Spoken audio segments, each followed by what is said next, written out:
Myself, Dr. Swati Sharma. I am Associate Professor in Botany in Government College, Jaipur.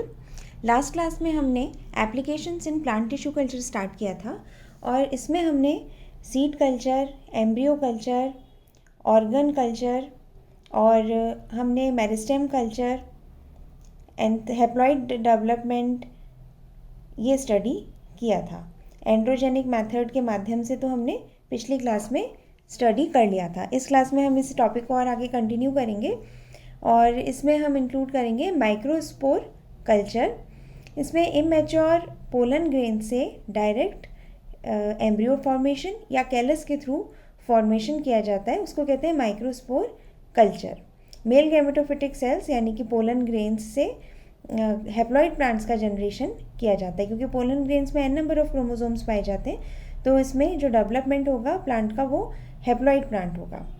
इसके कुछ advantages हैं microspore culture के। इसमें uncontrolled effects of the anther wall and other associated tissue are eliminated, यानी कि कुछ जो इसके टिश्यू इसमें इन्वॉल्व थे उनको हम एलिमिनेट कर सकते हैं। डायरेक्ट सिंगल सेल से इसमें प्लांट का डेवलपमेंट होता है। इसमें हम सिंगल सेल से पूरे सीक्वेंस को, एंड्रोजेनेसिस को भी स्टडी कर सकते हैं। और माइक्रोस्पोर्स जो होते हैं वो म्यूटाजेनिक और ट्रांसफॉर्मेशन स्टडीज़ के लिए आइडेंटिकल होते हैं, क्योंकि ये एक हेप्लॉइड प्लांट है, तो म्यूटेजेंस और ट्रांसफॉर्मेशंस हमें तुरंत दिखाई दे जाएंगे और इससे हाई यील्डिंग प्लांट्स का डेवलपमेंट भी किया जाता है। राइस में ये टेट्राड स्टेज से एम्ब्रियो और कैलस का डेवलपमेंट दिखाया गया है। एंड्रोजेनेसिस जो है वो सक्सेसफुल है और कई प्लांट्स में ये बहुत ज़्यादा यूज़फुल है, क्योंकि इसमें सिंपल मीडियम की आवश्यकता होती है और सिंपल मीडियम में इसमें कल्टीवेट किया जा सकता है। एंड्रोजेनेसिस कंपैरेटिवली इजी मेथड है और मदर प्लांट का कंप्लीट जो फिजियोलॉजिकल स्टेटस है वो हम उसे कॉपी कर लेते हैं। पेस्टिसाइड्स की इसमें ज़रूरत नहीं होती। कुछ ऑप्टिमल एनवायरमेंटल कंडीशंस जैसे कि light, photo period, temperature, nutrition, carbon dioxide concentration provide करा करके इसे इंड्यूस किया जा सकता है। कई बार आउटडोर प्लांट्स का डेवलपमेंट ज़्यादा एक्सपेंसिव हो जाता है और ये हम इजीली डेवलप कर पाते हैं, लेकिन ये यंग प्लांट्स में बेटर होता है। ओल्ड प्लांट्स में ये इतना अच्छे से डेवलपमेंट नहीं हो पाता है इन विट्रो कंडीशंस में। नेक्स्ट है हेप्लॉइड जनरेशन के लिए गाइनोजेनिक मेथड। इसमें गाइनोजेनिक मेथड में इन विट्रो कल्चर में हम मेगास्पोर्स को या फिर हम फीमेल गैमेटोफाइट को हम कहते हैं मेगास्पोर, एंजियोस्पर्म्स के, उनको हम यूज़ करते हैं और हेप्लॉइड और फिर हम उसे डिप्लॉइड प्लांट में भी कन्वर्ट कर सकते हैं। जैसे कि हमने पढ़ा था कि पोलन ग्रेन के कल्चर के बाद में जब प्लांट डेवलप होता है हम कॉल्ट्रीसीन ट्रीटमेंट से उसमें डिप्लॉइड प्लांट को प्राप्त कर लेते हैं। इसमें अनपॉलिनेटेड ओवरीज या ओव्यूल्स को जो है वो हेप्लॉइड प्लांट फॉर्मेशन के काम में लिया जा सकता है, जिसमें कि एंथर कल्चर यदि फेल हो जाए किसी स्पीशीज़ में तो हम इसे भी ट्राई कर सकते हैं। कई बार गाइनोजेनिक मेथड से टिश्यू कल्चर पॉसिबल हो सकता है। ये इतना ज़्यादा यूज़ नहीं होता जितना कि एंड्रोजेनिक मेथड यूज़ होता है। एंड्रोजेनिक मेथड अधिक यूज़ होता है, ये कम यूज़ होता है। इसमें ओव्यूल्स और ओवरीज, अनफर्टिलाइज्ड ओव्यूल्स और ओवरीज को डाइसेक्ट करके कल्चर करना थोड़ा सा टिपिकल काम है। इसमें सब कुछ प्रॉब्लम्स आती हैं, लेकिन जिम्नोस्पर्म्स में ये इजीली हो जाता है। जिम्नोस्पर्म्स में ये ज़्यादा यूज़ होता है। अनपॉलिनेटेड ओवरीज के अलावा कई बार पॉलिनेटेड ओवरीज भी काम में लेते हैं, जिसमें कि अभी फ्यूज़न नहीं हुआ, डिप्लॉइड नहीं हुई हो, तो कई बार पॉलिनेशन के बाद में वो थोड़ा सा ट्रिगर हो जाता है उनसे डेवलपमेंट, और वो भी ओवरीज कई बार काम में आती हैं। न्यूसिलस कल्चर, न्यूसिलस को भी कल्चर करके और टिश्यू कल्चर के माध्यम से एम्ब्रियोज का डेवलपमेंट किया जा सकता है। ये सिट्रस में, मैंगो में ये कॉमन है, जिसमें कि न्यूसिलस या इंटेगुमेंट को कल्चर करके एम्ब्रियो डेवलपमेंट किया जाता है। ये कहलाते हैं एडवेंटिव एम्ब्रियोज। इसमें हॉर्टिकल्चर में इसकी काफ़ी इंपॉर्टेंस है। ये जेनेटिकली यूनिफॉर्म होंगे, मैटरनल प्लांट से बिल्कुल सिमिलर होंगे, डिजीज़ फ्री क्लोन्स को डेवलप कर सकते हैं, जिसमें कि ग्रोथ विगर भी प्रॉपर हो और फ्रूटिंग कैरेक्टरिस्टिक्स भी रिटेन किए जा सकें। एंडोस्पर्म कल्चर, एंडोस्पर्म को भी सक्सेसफुली कल्चर कर सकते हैं, जैसे कि मेज़ में, wheat, barley, Apple, in plants में एंडोस्पर्म कल्चर सक्सेसफुल है, जिसमें कि डेवलप किया जाता है प्लांट को एंडोस्पर्म को कल्चर करके। इन विट्रो कंडीशंस में। और ये ऑर्गेनोजेनेसिस जो है वो थोड़ा सा इसमें चैलेंजिंग होता है, प्रॉब्लम आती है ऑर्गन फॉर्मेशन करने में। और इसकी जो एप्लीकेशंस है, मेन एप्लीकेशन है प्रोडक्शन ऑफ ट्रिप्लॉइड प्लांट्स, क्योंकि एंडोस्पर्म हम जानते हैं कि ट्रिप्लॉइड होती है, इसमें 3N स्टेज पाई जाती है एंडोस्पर्म में। तो अगर हमें ट्रिप्लॉइड प्लांट को जनरेट करना है तो हम एंडोस्पर्म कल्चर कर सकते हैं। और ये सिट्रस, बनाना, एप्पल, टी, मलबरी, इनमें ये कॉमन है, इसमें एंडोस्पर्म कल्चर किया जाता है, ईजीली हो जाता है और ट्रिप्लॉइड प्लांट हम ईजिली इसमें हम ऑब्टेन कर सकते हैं। इसमें कई बार एंडोस्पर्म को इसलिए भी कल्चर किया जाता है क्योंकि हम हाइब्रिड एम्ब्रियोज को रेज कर रहे होते हैं। हाइब्रिडाइजेशन में हमने पढ़ा था कि इंटर स्पेसिफिक और इंटर जेनेरिक जब हाइब्रिड्स हमें डेवलप करने होते हैं तो बड़ी प्रॉब्लम रहती है, क्योंकि उसमें प्री फर्टिलाइजेशन और पोस्ट फर्टिलाइजेशन डिफ़िकल्टीज़ आती हैं।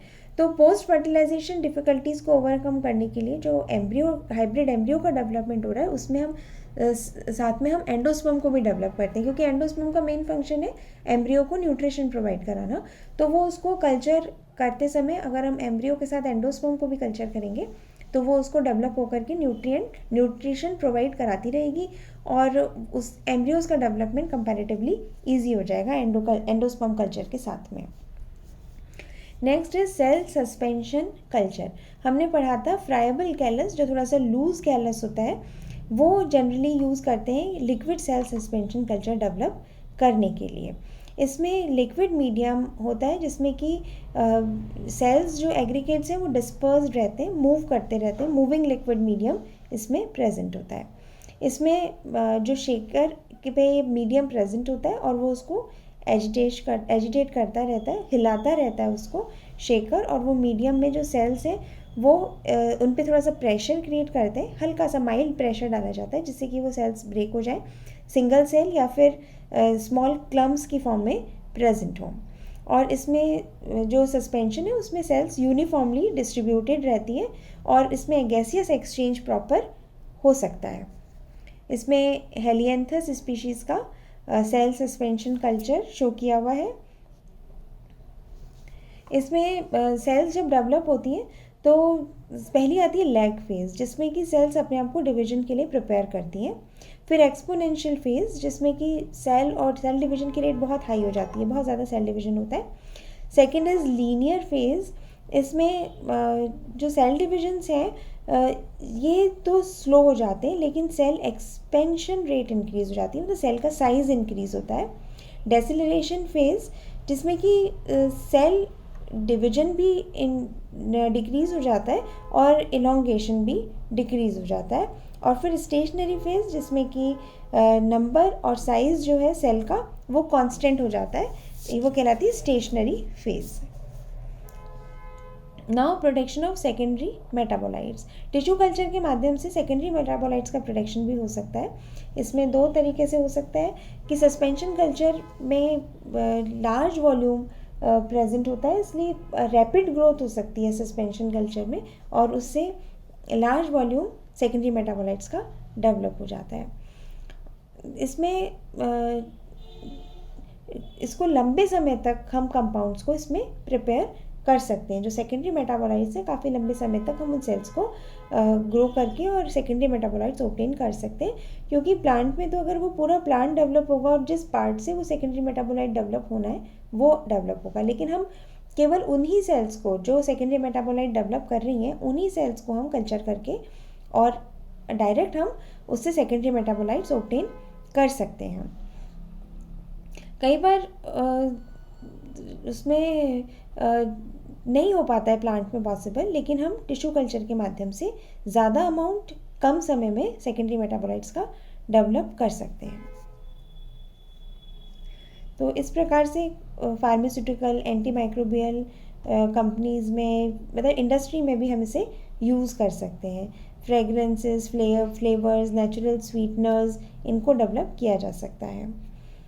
ये जब हम सेल सस्पेंशन कल्चर में ये डेवलप करते हैं तो एनवायरमेंटल फैक्टर से वो कम्प्लीटली इंडिपेंडेंट होता है। उसके ऊपर क्लाइमेट, पेस्ट, डिजीज़ का कोई फ़र्क नहीं पड़ता, क्योंकि वो उन सबसे फ्री रहता है, सब कुछ कंट्रोल्ड कंडीशन में होता है और स्टेराइल कंडीशन में ये पॉसिबल है। और सेल जो है प्लांट की वो स्पेसिफिक मेटाबोलाइट बनाएगी, पर्टिकुलर कोई भी सेल है तो उससे हम डायरेक्ट कल्चर करके और मेटाबोलाइट को ऑब्टेन कर सकते हैं। और हम अगर हमें बहुत अच्छी क्वालिटी का चाहिए तो जो पर्टिकुलर कैरेक्टराइज्ड सेल लाइंस है उसको हम टिश्यू कल्चर के माध्यम से अच्छी क्वालिटी के सेकेंडरी मेटाबोलाइट्स ले सकते हैं, और म्यूटेंट सेल लाइंस भी डेवलप करके और उनसे भी हम अधिक प्रोडक्शन प्राप्त कर सकते हैं। Next is protoplast fusion. Protoplast क्या होता है? प्रोटोप्लास्ट बेसिकली सेल वॉल को अगर हम हटा दें सेल पर से तो जो रिमेनिंग बचता है दैट इज़ प्रोटोप्लास्ट। तो सबसे पहले जब हम ये इन विट्रो कंडीशन में करते हैं तो हम सेलुलेज एंड पैक्टिनेज एंजाइम को यूज़ करते हैं, क्योंकि सेल वॉल सेलुलोज और पैक्टिन की बनी होती है एंजियोस्पर्म्स में। तो उस सेल वॉल को डिज़ोल्व करने के लिए सेलुलेज और पैक्टिनेज एंजाइम का यूज़ करके सेल वॉल को डिज़ोल्व कर लेते हैं, और रिमेनिंग जो हमारे पास बचता है वो दैट इज़ प्रोटोप्लास्ट। अगर हम प्रोटोप्लास्ट को साथ में रखेंगे तो उन प्रोटोप्लास्ट में फ्यूज़न भी हो सकता है, और ये अलग अलग स्पीशीज़ में भी पॉसिबल है जो कि इनकम्पैटिबल हैं, जिनमें नॉर्मल कंडीशंस में तो फ्यूज़न नहीं होगा, नॉर्मल कंडीशन में तो रिप्रोडक्शन नहीं होगा इनमें आपस में, लेकिन अगर उनके नेकेड प्रोटोप्लाज्म प्रेजेंट है कल्चर में तो वो आपस में फ्यूज़ कर सकते हैं। इनकम्पैटिबल स्पीशीज़ या जीनस के प्रोटोप्लाज्म भी आपस में फ्यूज़ कर सकते हैं। अब जब ये हाइब्रिड्स बन जाएंगे प्रोटोप्लास्ट फ्यूज़न के बाद में तो फिर ये अपनी चारों तरफ वॉल डेवलप कर लेंगे और उससे हाइब्रिड प्लांट का डेवलपमेंट हो सकता है। ये पोटैटो में ये शो किया गया है प्रोटोप्लास्ट फ्यूज़न, और उसके बाद में कैलस जनरेशन और फिर प्लांटलेट का जनरेशन। नाउ जेनेटिक ट्रांसफॉर्मेशन, अलग अलग एक्सप्लांट्स हम यूज़ कर सकते हैं प्लांट स्पीशीज़ के अकॉर्डिंगली, और उसके माध्यम से हम ट्रांसफॉर्मेशन भी कर सकते हैं। नया फॉरेन डीएनए को हम इंट्रोड्यूस करवा सकते हैं, जेनेटिक रिकॉम्बिनेशंस बना सकते हैं, और जीन्स को हम जीन लेवल पर भी हम स्टडीज़ कर सकते हैं। Thank you.